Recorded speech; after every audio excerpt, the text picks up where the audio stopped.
everyone, and welcome back to another Buenos Aires video. Today we are going to talk about all about the cost of living in Buenos Aires. We're going to look at the prices of Buenos Aires in 2025, and we are actually on our way to something really exciting because I saw on Instagram that there were a few cafeterias, a few cafes that made it on the list of like the top 100 of like the best cafes in the world. So we're going to go to one of them that I saw on the list. I'm really excited.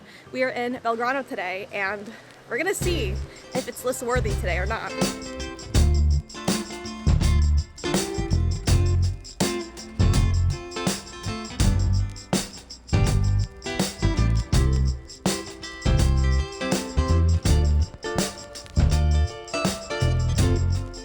Today is actually the first day where it actually feels like fall in the city. The last 3 days have been like feeling almost like 100 degrees every single day. Last night we had a giant storm that just kind of wiped away all the heat and all the humidity, and today it like actually feels like fall. It feels so refreshing and I'm extremely excited. Like, the summer was rough, and yesterday we actually had our first and only power outage of the season. We only had one this year and it lasted like 2 hours, so we were very blessed in that aspect.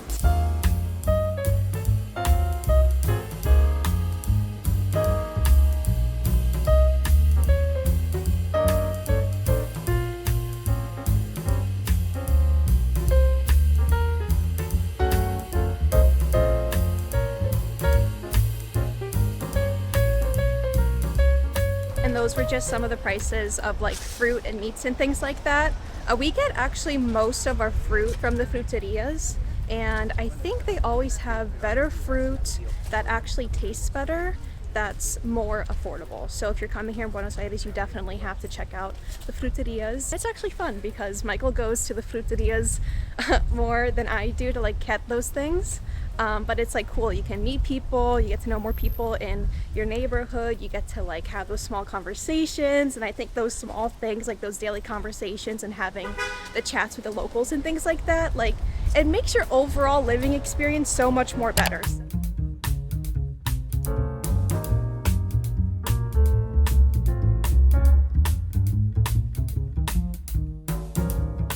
Guys, in full transparency, this place is expensive. I looked at the prices, and if Michael and I did not walk almost an hour to get here and weren't filming this video, I don't know if I actually would have ordered from here. These prices are really, really high. For one media luna, it was almost 3,000 pesos, which my media luna max budget is like 1,000 pesos. And the latte, I'm literally embarrassed to say that this was 5,500 pesos. So if it's on the top 100 best cafeterias, cafes in the whole entire world, the standard is very high because these prices are very, very high. So let's give it a try.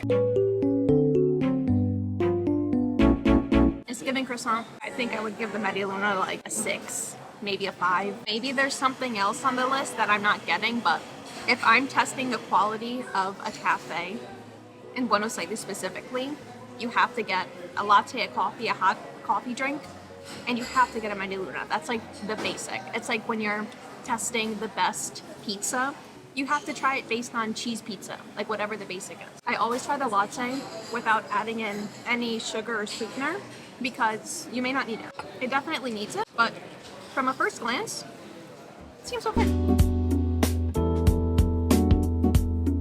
The coffee, I would give it like 6.5, a 7. So if the prices were lower, it would have been fine. But I think this is the most expensive cafe I've ever been to.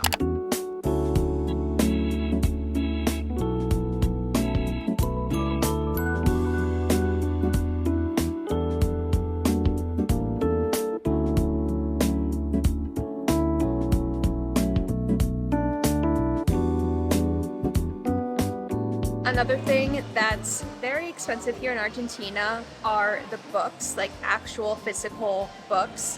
When I first came here to Buenos Aires in 2022, I bought so many books. Like, I think I may have bought 5 books. They were all around like 8, 9, 10,000-ish pesos, which is around like 10-ish US dollars. But now the price of books can really be anywhere between like 20,000 pesos up to like 40,000 pesos. When I moved to Buenos Aires, I did not have a Kindle, but when my mom came to visit me, I bought a Kindle in the US and she brought it down for me. Looking back, it's one of the smartest investments I think I made, because buying books on the Kindle are so much more affordable. For example, I just bought the third book in the Fourth Wing series on the Kindle in Spanish. It costed me like $12.99, but if I were to have bought that book in this store, it would have costed me 40,000 pesos, which is like 40-ish US dollars.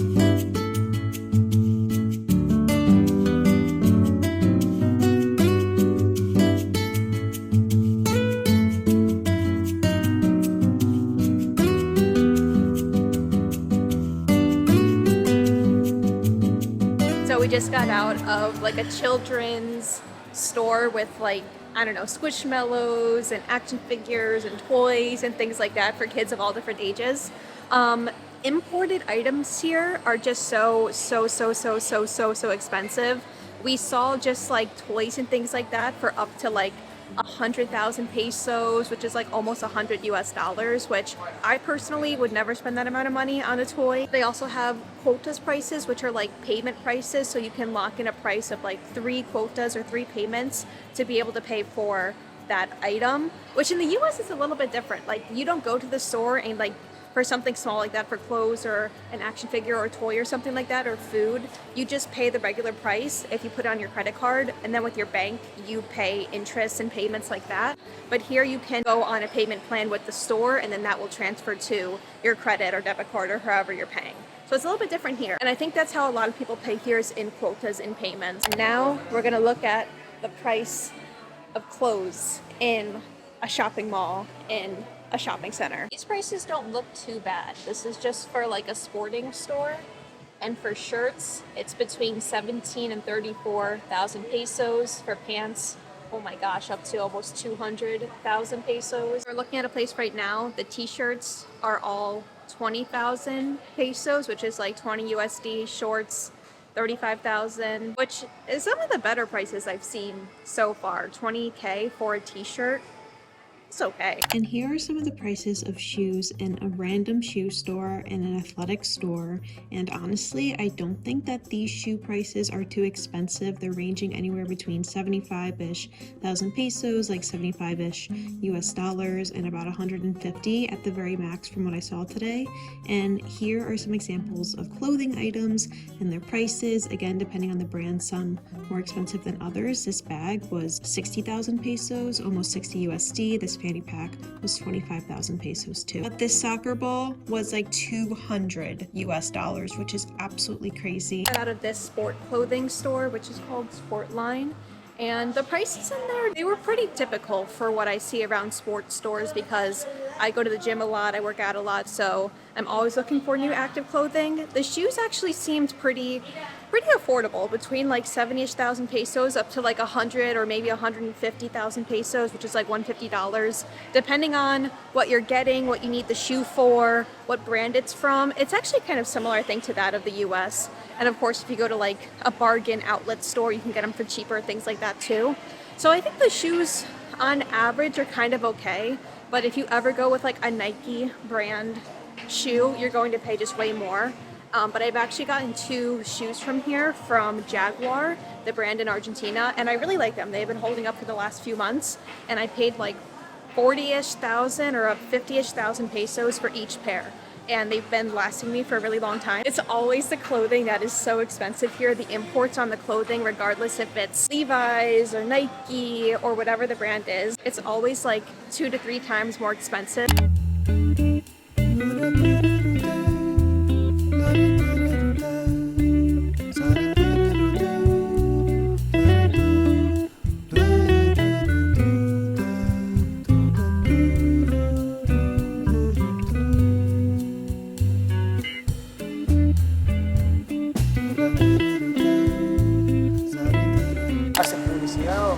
No, hago YouTube. Ah, ok. Y estamos mirando los precios de cosas randoms. Gracias. Gracias. We were just looking at the prices of Samsung Galaxy phones, and we were talking with the guy, and of course a lot of people say, and he said too, that the prices, or the reasons as to why the prices are so high, is due to inflation, which that whole conversation is a conversation that's still happening in Argentina, and the rate of inflation and what's happening with the economy, things like that. That's not what I'm going to talk about today. But it is really interesting. He said a lot of people and we know this, a lot of people leave Argentina to buy like expensive technology or clothes and things like that outside of the country. But one point that he mentioned that is really funny, I never thought of, is that if you buy something outside of the country, like you don't have a warranty on that. Like if it breaks or something, or if like you bring it with you in transit back to Argentina and something's wrong with it, like if you bought it in the US, you can't be helped. And now the two Americans are going to look at the prices of McDonald's products for you guys, and we are going to price compare, and we are going to see what it's like to buy McDonald's food in Argentina in 2025. Pretty much once a meal. Yeah. Once a meal, so almost $10. Pretty dang close. But we don't do any of these. What is that for the full sandwich? No, that's for the whole meal, including the Big Mac medium, fries and drink. Not even that much of a deal anymore. This used to be like the crazy deal. Doble carne, doble queso. You get small fries, small drink, or 6,600. It's okay. Quarter with bacon and cheese, just over about $11.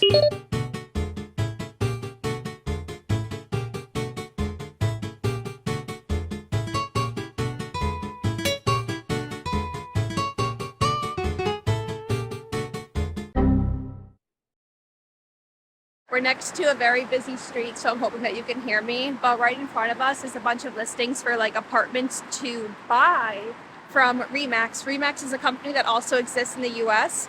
So let's take a look at what they got. A 1-bedroom apartment with a garage and a balcony for a good amount of money, actually. This is a house with 3 bedrooms and a yard. Yeah, this is a 1-bedroom for $72,000, but this area isn't really touristy-ish, so it's more residential, this area, but that's what they have.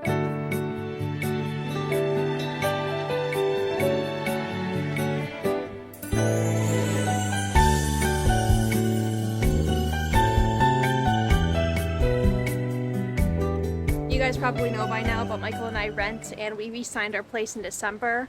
I don't know, like I'm definitely not at that stage of life where I want to buy a house or own property or anything like that. I don't know if I'll ever be like that, because owning a house comes with so many responsibilities. We're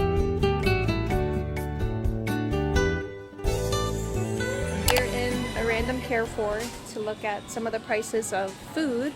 And of course, everything varies based on the brand you get, how much you get, if there's a promotion or something like that. 30 eggs for $7,500, about $7. Or you can get 6 eggs for about $2 US.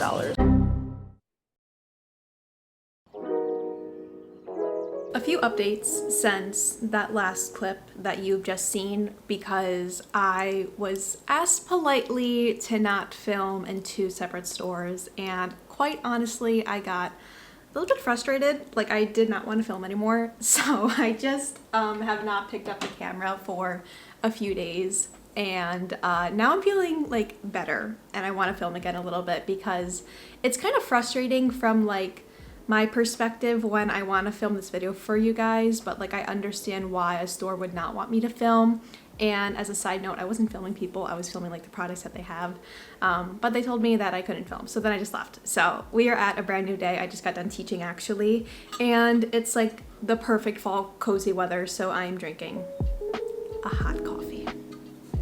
Revolutionary, I know. I'm actually going to see if we can go outside because it's the perfect fall weather, so we can chat out there. Oh no, we can't. They are doing construction. It's not gonna be good. And now let's finally sit down and have a little bit of a chat of the price and cost of living in Buenos Aires, because I get this question all the time on my YouTube channel, and people always ask me if they want to come to Buenos Aires to live or the tourist or to study or whatever, like how much money would I recommend someone to have if they are coming to live in Buenos Aires for a month or a few months at a time.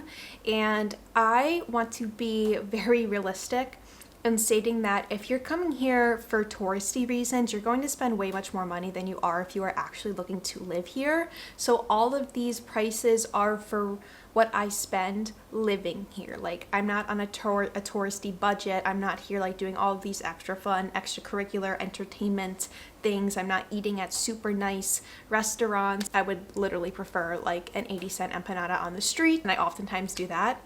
So this is my perspective as someone who lives here. And I would state that if you are coming to live here as well, to plan to have a minimum of $1,000 to use monthly. I think the typical price for a studio furnished is around 500 USD, maybe a little bit more if you're in the Palermo or Recoleta area, just kind of depending. So that's like almost minimum of what you can expect to spend on rent. And then there comes food. And of course, this varies if you are a person who likes to eat out a lot, depending how much money you want to spend on eating out, the types of restaurants that you go to.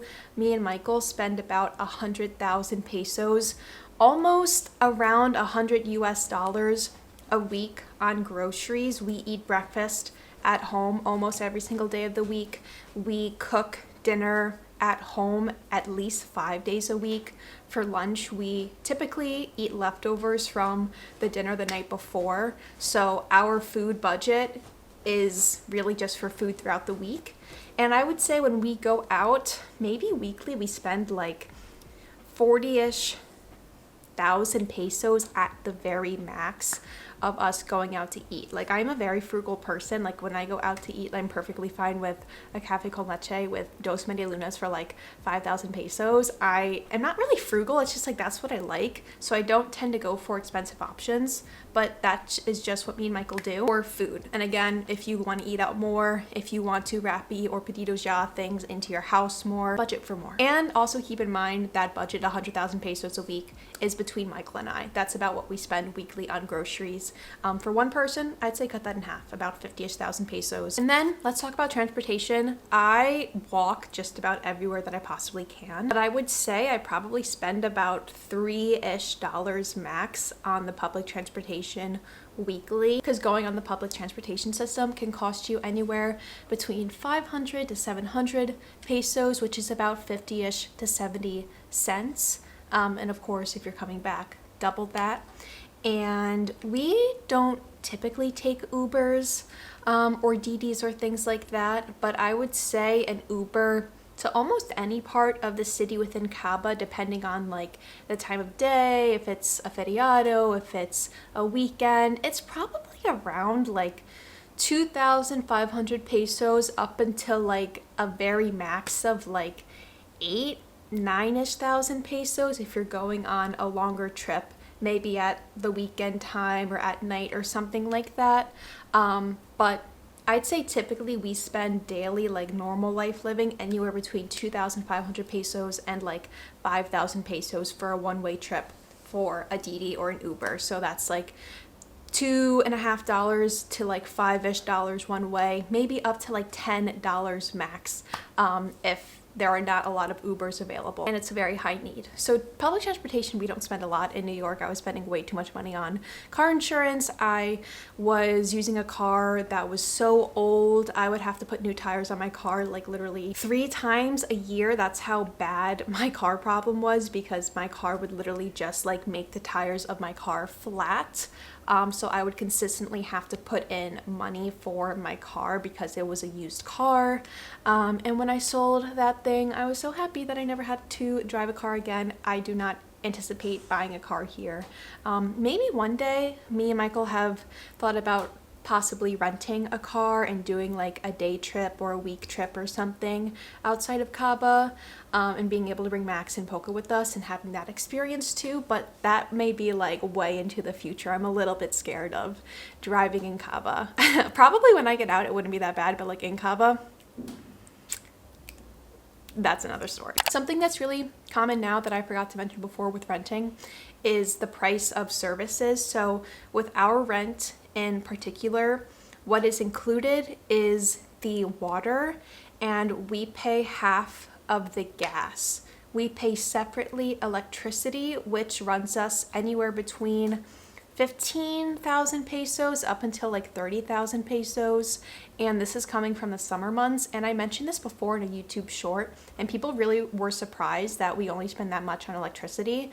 But I think a good thing to note about the place that we're living in is that our ACs are new ACs. They're not old ACs. There's like an eco-saving option on there. We don't have them running all day. We have the auto setting on. So I think most people probably use a bunch of electricity on their ACs, and ours are new. And I think they're really, really good at like saving electricity, and they're like really good energy savers in that way. I think people who have an older AC or an older unit probably are spending more, like if it's not as good and you need to put it on like 17 degrees. Throughout the full summer, we left our AC on like auto, like 27 degrees Celsius all day. We had the curtains closed, and for us, that was enough. And I think we saved a lot of money in electricity that way. Wi-Fi is something that we also pay separately. I think we pay about 15-ish to 20-ish thousand pesos a month. We are with Flow Wi-Fi, and we literally have to talk to them because they recently put on an extra like $8,000, 8,000 peso additional charge for random stuff that we never agreed to. They just kind of put it on our account, so we have to get that off. In the US on electricity, I think Michael and I monthly were spending like $200, and on Wi-Fi I think we were spending maybe like $50-ish.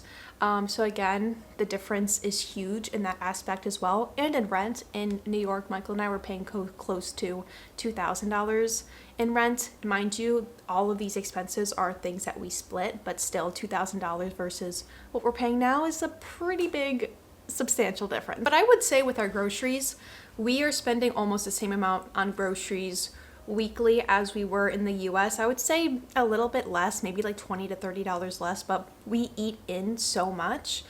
For me, that's really important. So we spend more money on groceries weekly. For me, I'm a big foodie. I literally always need like some good food in the house, so I will splurge in that aspect. Our phone bill is also something that we pay for down here. We are with Claro, and with Claro, I think we spend no more than like 10,000 pesos max monthly for like a 10 gigabyte plan or something like that, and it lasts you 30 days and you get unlimited WhatsApp and different texting features like that too. In the US, for comparison, I was spending I think $30-ish a month. I was using Mint Mobile in the US, but of course if you're coming from like a Verizon or Sprint or some other big plan, you're gonna save a lot of money if you switch to a local service here looking to live here long term. And now I'm gonna just try to talk about some random prices of things that we've experienced within the last year. Like for Max and Poca, when they go for their yearly vet checkup and they have to get shots or things like that, I think for each of them it was like 50-ish thousand pesos, including the shots and like a little checkup.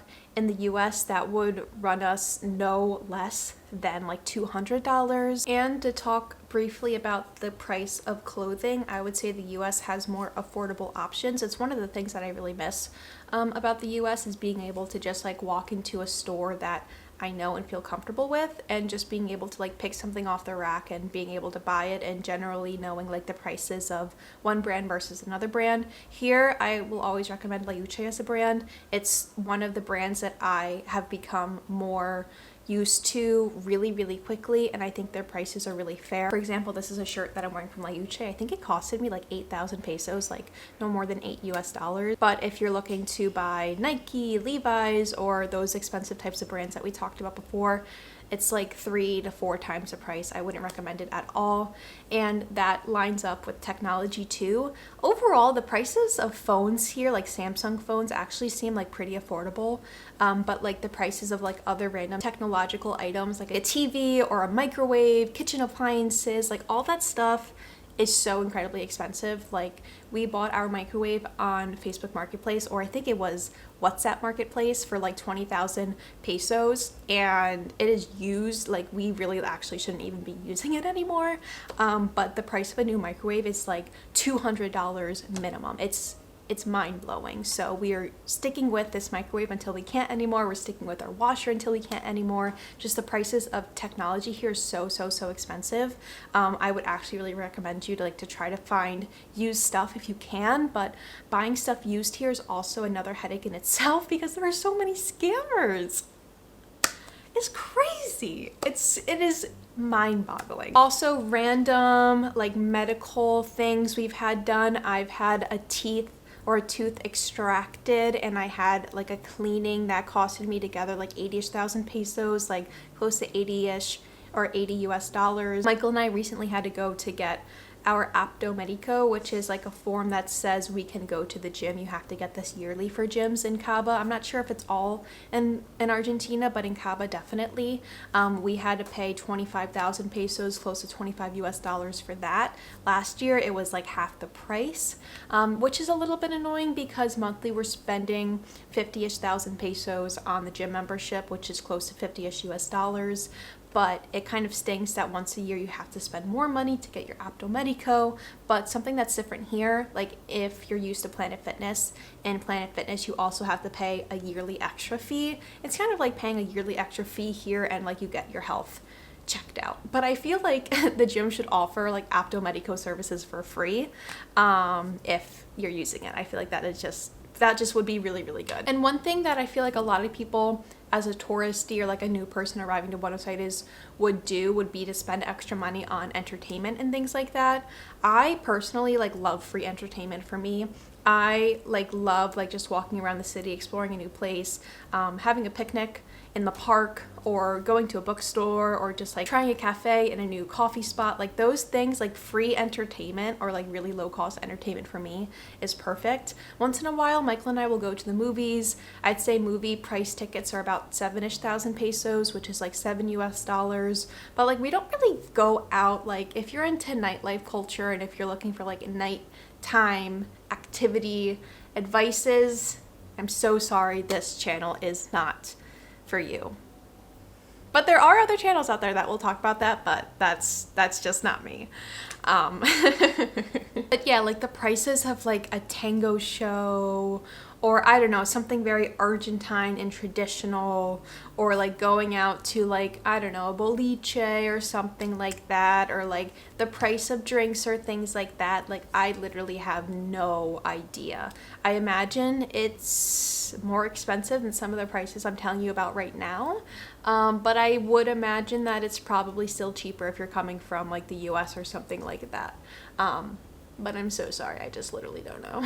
One thing that a lot of people I know are interested in is going to like a Boca or a River game here, and I do know that those tickets are actually really expensive. Like I'm in a few different WhatsApp groups and people are like, are the prices of a Boca ticket to go and see like a soccer match really like 100 or 200,000 pesos or US dollars? Because I feel like I'm getting scammed, but correct me if I'm wrong. I think people have to pay like some type of like subscription or something to be a part of like the Boca or River membership, and you have to pay the subscription to even be able to have access to buying tickets. I think those types of tickets, if you're looking for a Boca or River game, are probably as expensive as people are telling you, or like a vendor is telling you, because I know those are very expensive. And it was very shocking for me when I first came to Argentina, because I was like, there's no way, I think I'm getting scammed. But like after living here more, I was like, I don't think I'm getting scammed. We have never went to one. Maybe one day we will, but not yet. So I hope that this was all helpful to you, and I hope you have a little bit more of clarity and insight of what the prices and cost of living in Buenos Aires in 2025 is as of right now. Again, this will probably change yearly, because if you are not new to Argentina, you are probably already familiar with the economic situation and inflation and just everything that has been going on. So I do not feel like I need to explain that. But if you have any other questions about like prices or cost of anything, or if you want to be very helpful and leave like your money saving tips and tricks down below, please do. Or if you have like recommendations for like people to go to that are not very highly costly, please do. We are a community here. Your comments aren't just for me. I know a lot of people reading the comments receive extra help from things that the locals leave and the recommendations and things like that. So I always want to give as much help and advice as I possibly can. And if you've been living here, if you have some tips and tricks, please leave them down below, because we are a community here and we help one another. You guys have helped me more than like you you will ever know, like based on like this journey that we have right here. And I swear like this YouTube channel has been like one of the most beautiful parts of this journey for me, because I just have met so many of you like virtually. I meet you guys in person and you say hi. Like I'm able to document these memories. I'm able to know more about Argentina and the culture and places to go and things to try. And I'm really forever grateful. So thank you so much for being here, watching us, supporting us. We really do appreciate it. And with all that being said, if you haven't subscribed yet, please do. It's another free way to support me in the channel. Give this video a like, leave me a comment down below, and I'll see you in the next one. Quotas prices, which is like, I don't know what quotas is in English. It's like, Yeah. like scheduled payments. Okay. Hot coffee. That's crazy. Also, if you know a place where to get teeth whitened for not a lot of money, please let me know. They don't have Crest 3D white strips down here. And I really want to get my teeth whitened.